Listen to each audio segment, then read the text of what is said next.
The boy seated in back was severely injured, but may be able to communicate enough to help explain what happened. July 1st, 1999, Newport News, Virginia. A drunk driver crosses over the median and slams into a car of teenagers at 80 miles per hour. There is one survivor. Meanwhile, Diane Gurley is struggling to sleep because she felt a prompting from God. I just saw the one word, accident. I felt that it was somebody that was very close to me. Moments later, Diane gets a call from Riverside Hospital.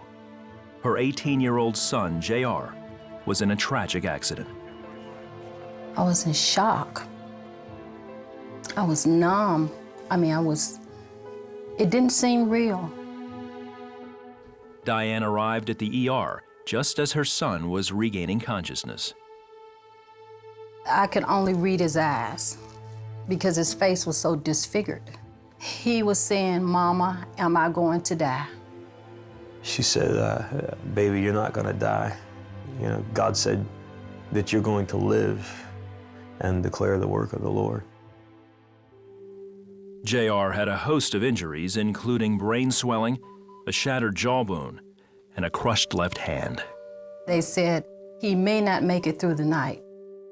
I could not believe that these words were coming to me, that was being said to me.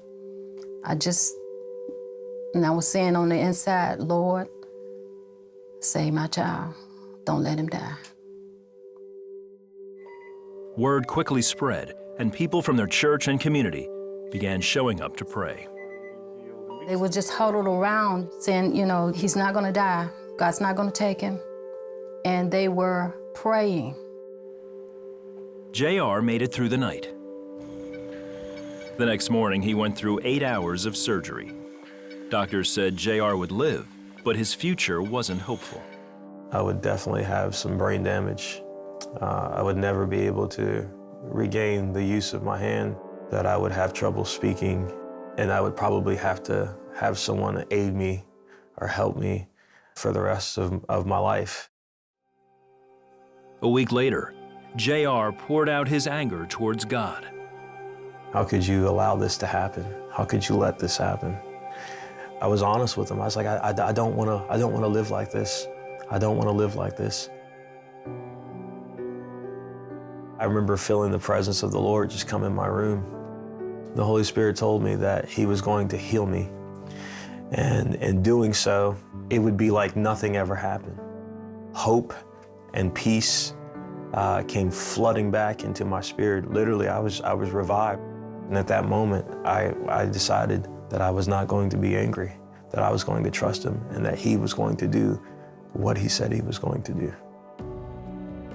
JR says after that night, he began healing more quickly than even doctors expected.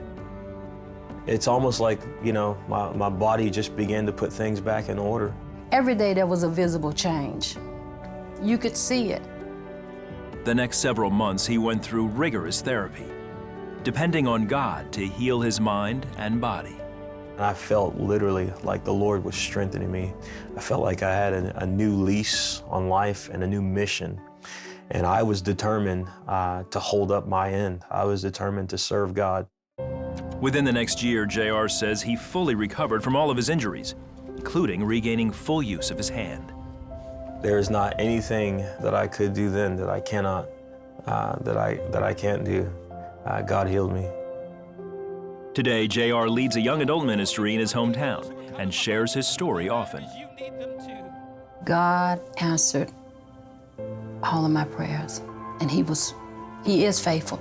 Every now and then I laugh as people look right at me, and they unknowingly they repeat the promise that the Lord gave me, and they tell me, "Man, it looks like nothing ever happened."